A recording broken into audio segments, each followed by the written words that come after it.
The one commodity that is most valuable on this earth is time.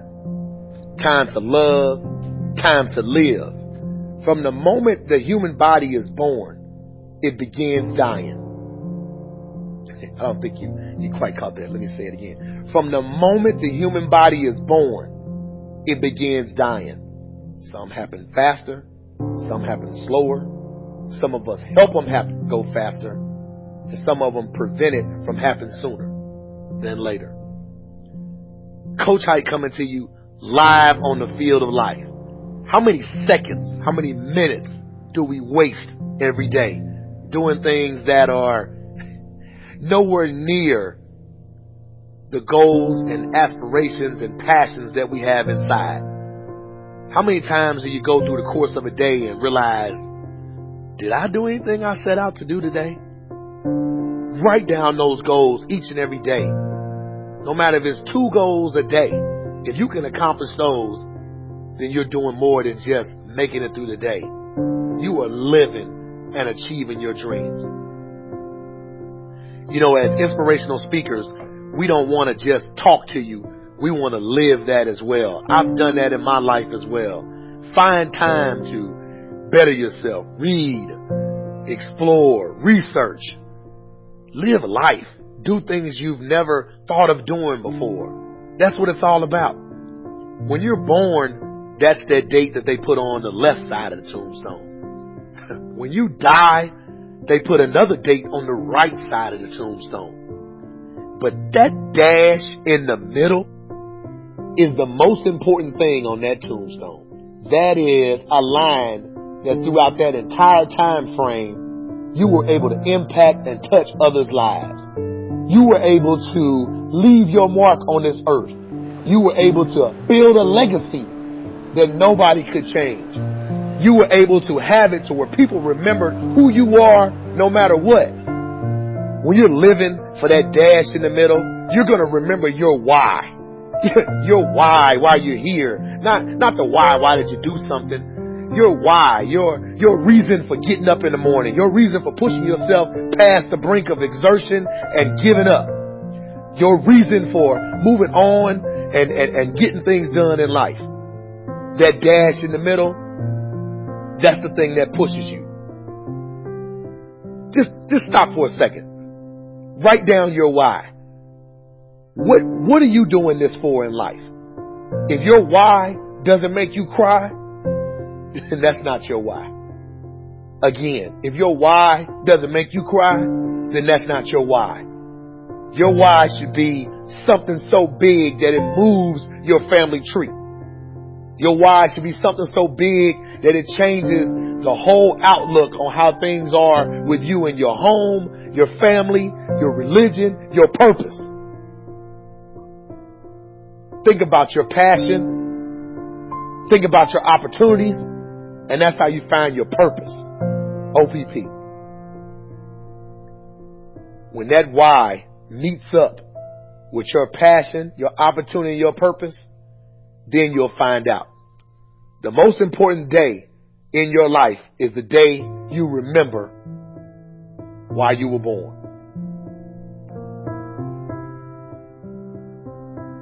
I want to explain to you how you can live an easy life, accomplishing goals and being successful and going out in the world, and that's tough. The only way to live an easy life is to basically give up on all your dreams and aspirations and just sit around doing nothing. Shit that is easy is not worth accomplishing. Therefore, a life that is easy is not even worth living. Nothing in this world is worth having or doing unless it means effort, pain, and difficulty. When you listen to me, you listen to me good. You are going to die. All of you. You, all your friends, your family, everyone you know, everyone you care about is going to die. If you love life, do not waste time, because time is what life is made of.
succeed.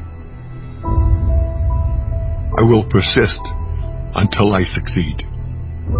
I was not delivered unto this world in defeat, nor does failure course in my veins. I am not a sheep waiting to be prodded by my shepherd.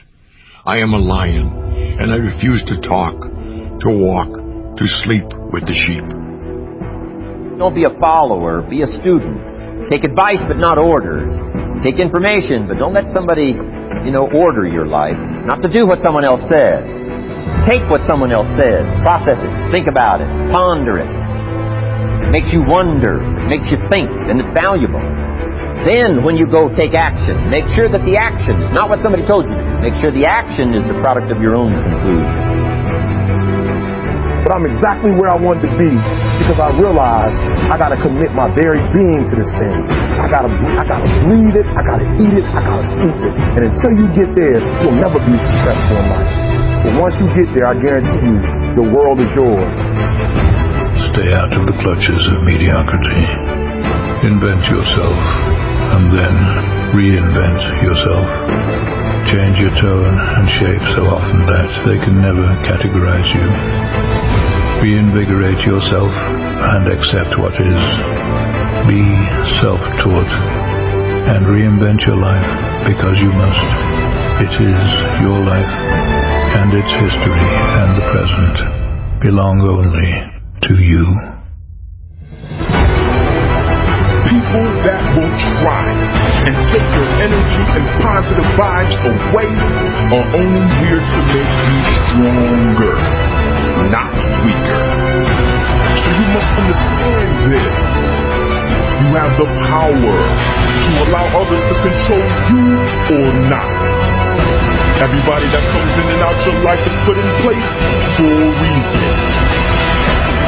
If this world was just a totally happy place with no struggle, then you wouldn't learn how to gain strength, gain the courage, learn from your mistakes, and to thrive through pain. Everybody is put in place in your life for you to succeed, not to fail. I never want to be that 9-to-5 person that just lives my entire life working a 9-to-5 and just be happy with a modest lifestyle. Being secure. A lot of people, that's all they want. They just want a secure lifestyle, own a house, and be able to retire, and that makes them happy, And I just believe that we should always be pushing, to achieve more, to become more, and sitting at a job, the same job for 30 years is not something I would ever choose to do. In society, we are taught to go to college and get a job. That's what we're taught. If you become a doctor or a lawyer, you're successful, but most of the time you still have a boss, you still have someone, telling you what to do, and you still have a schedule you have to stick to. So it's not much different than working at McDonald's. It's just you're making more money, but you're still in the same exact situation. And, working at McDonald's is not something I would choose to do, or the same scenario, making more money. To me, you got to enjoy what you're doing, and, to have the lifestyle and the freedom to do what you want when you want, is the most incredible thing. A lot of people don't understand it. You got to work hard at whatever you do, whether you're working for someone else or working for yourself. And if you want to put that in, you're going to end up being successful. You can't be satisfied, but that's what keeps us going. When you become content, then life's over. And the mentality is what's going to make things happen. Is having that mentality to never give up, keep pushing forward, and trying to accomplish your goals, and hopefully you have more goals. Constantly trying to move on to bigger and better things, and trying to improve ourselves in every area. You really have to believe what you're doing is working. It's very important to believe. You have to believe to achieve. If you're doing something you're not 100% confident in what you're doing, you're going to fail. Someone who is doing something maybe not 100% correctly, but they truly believe in their mind that they're doing the best they could possibly do, and they believe what they're doing is the best possible scenario, I think they're going to have a lot more success than someone that is doing it 100% right, but aren't positive in what they're doing. The mind is the most powerful tool we have, and in order to be a winner, you have to lose. That's how you learn. One day I may is telling me you better get out there and, start busting your ass, going forward and never stop, don't miss a day. One day miss is the day you can't get back. Always look at the positive. The glass is always half full. if you think positive and you look at the positive, you're only going to continue to get better. And it's being positive in every area is the secret. It's the secret to life. If you're negative about anything, you're going to fail, no matter what it is. You're not happy. You want to be better. But that's what you want in every aspect of life. You want to better yourself in every way possible.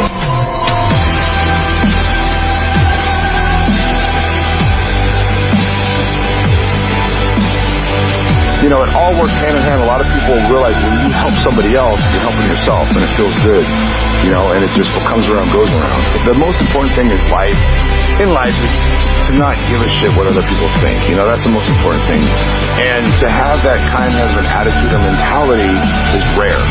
People are always concerned about what other people think.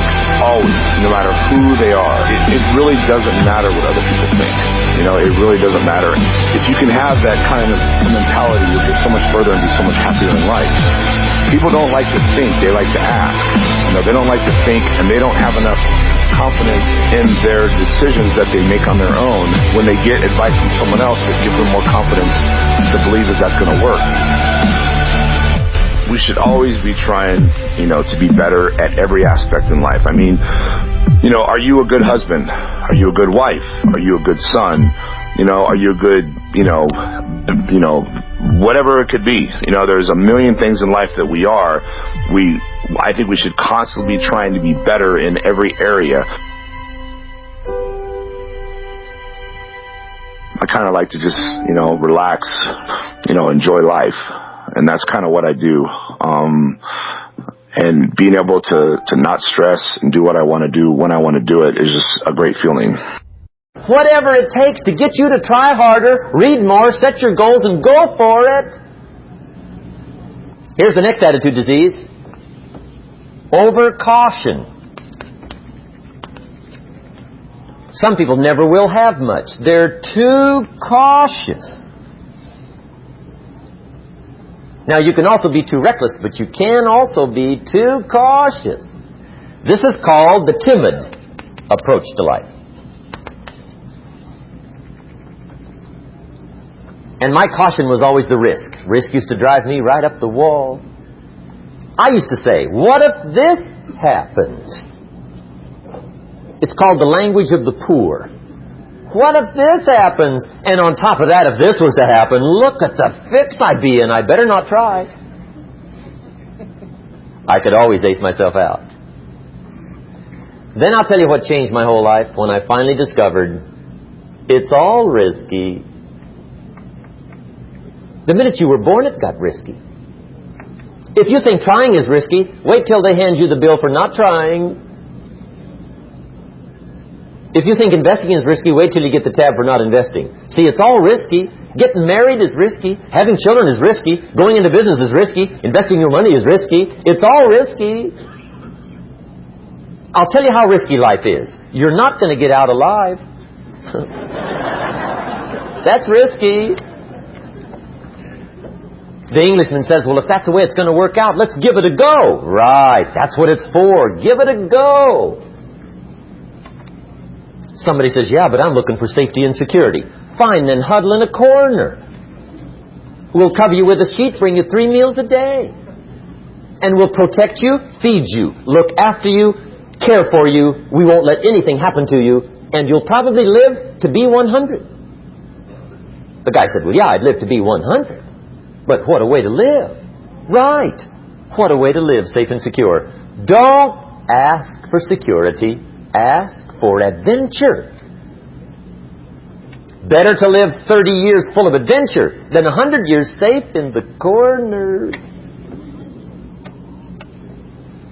And see, it's not important how long you live. What's important is how you live. Here's the next attitude disease. We're almost through with this motley list. In fact, we're almost through. Hang on. The next one is pessimism. Pessimism, the deadly disease of always looking on the bad side, the problem side, the difficult side, checking all the reasons why it can't be done. The poor pessimist leads an ugly life. He doesn't try to figure out what's right. He tries to figure out what's wrong. He doesn't look for virtue. He looks for faults. And when he finds them, he's delighted. How ugly. This is the poor guy who looks through the window. Doesn't see the sunset. He sees the specks on the window.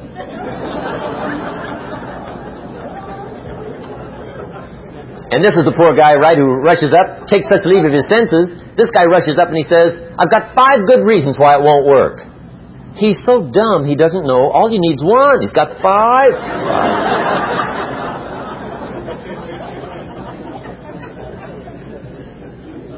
To the pessimist, the glass is always half empty. To the optimist, the glass is half full. Why would the same measure affect people 2 different ways? Answer: it all depends on how you look at it. Our lives are mostly affected by the way we think things are, not the way they are. The way we think they are affects us most. There's a subject we don't have time to get into tonight called better thinking habits. One of the major things Shoaff taught me when I met him, he said, poor thinking habits keeps most people poor. Not poor working habits. Most people work hard, but they don't think hard. And Shoaff taught me that the mind is like a factory, a mental factory. And whatever you think about all day long pours ingredients into this mental factory. And that's what builds the economic, social, financial fabric of your life. He quoted me a Bible phrase that says, as you think, so you become. How awesome. When he talked about poor thinking habits, he had me. I used to start the day reading the morning newspaper. I mean, you can believe that or not. I'd get a cup of coffee and read the paper. I'd load up on wars and riots and murders and stabbings and killings and bank robberies and muggings and car wrecks and tragedies. I'd even read the back pages. I seem to like that stuff for some weird reason. I'd load up on all that, and then I'd start the day. You can imagine the kind of days I used to have. You walk around on your financial knees. They call you economic peewee.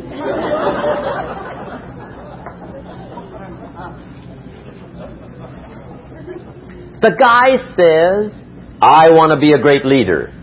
Wonderful. The first thing we do is follow him to his house. When we get there, we walk in and check his library. Number 1. Somebody says, well, why check his library?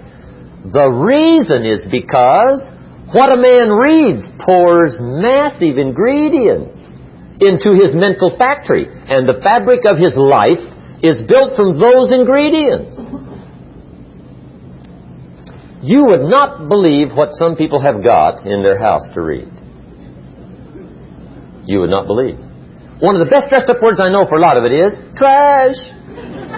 Can you imagine dumping a barrel of trash into this mental factory every day and coming out with a rich, dynamic, positive life? It can't be done. You might as well try making a cake with cement. The kids back in Danbury, Connecticut, high school, they're asking me questions one day. I'm talking to the kids. Kids got good questions these days. One of them said to me, Mr. Rohn, how do you build the good life? I said, it's simple. It's not easy, but it's simple. Here's how you build anything. Select the right ingredients, keep out the wrong ingredients, and it starts with thought. Everything starts with thought. So you must be wise and careful what you think about, because that starts everything. You got to be wise and careful. I asked the kids, what would happen if somebody dropped sugar in my coffee? They said, well, you'd be okay. I said, what if somebody dropped strychnine in my coffee? They said, well, you'd be dead. I said, correct. Lesson 1. Life is both sugar and strychnine. You gotta be careful. I said, what if my worst enemy drops in the sugar? They said, will you be okay? I said, what if my best friend, even by accident, drops in the strychnine? They said, well, you'd be dead. I said, correct. Lesson 2, watch your coffee.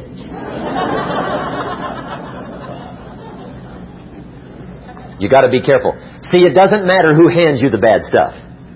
It doesn't matter where you get the bad stuff. It'll still do its damage on your bank account, wherever you get it. Mr. Schultz gave me one of the greatest phrases when I first met him when he said, Jim, every day stand guard at the door of your mind. How important. Stand guard at the door of your mind. And you decide what goes into your mental factory. Don't let anybody just dump anything they want to in your mental factory, because you've got to live with the results. Okay, here's the last disease, and we're through with this list. In fact, we're almost through. Hang on. The last subject is very brief. The last disease, but this one is deadly. Engage in this one, indulge in it even slightly, and you might as well forget the future, because it's going to forget you. Complaining, crying, whining, griping, a Bible word called murmuring. See, that'll ace your future. Spend 5 minutes complaining, and you have wasted 5. And you may have begun what's known as economic cancer of the bone. Surely they will soon haul you off into a financial desert and there let you choke on the dust of your own regret. I hope I said that well, so you won't forget. It's a deadly disease. If you don't think it's bad, ask the children of Israel of Old Testament fame. Typical of us all, their story just happened to get in the book. Story says, children of Israel were slaves. God performed a series of dazzling miracles and got them out. And now they're heading for the Promised Land. Remember the story? Heading for the Promised Land. Tragedy of the story, they never got there. Reason. From day one, they started to complain. They griped about the water. They griped about the weather. They whined and cried and griped about the food. They griped about the leadership.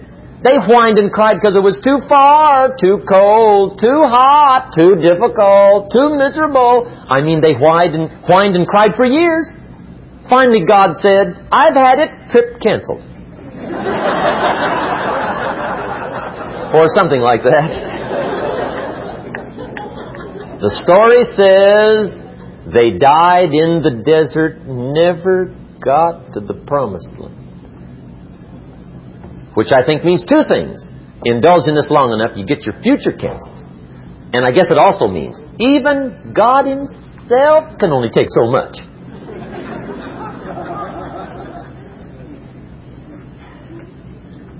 Okay. Just be on the lookout of the things that can destroy all the good you start. The war is on.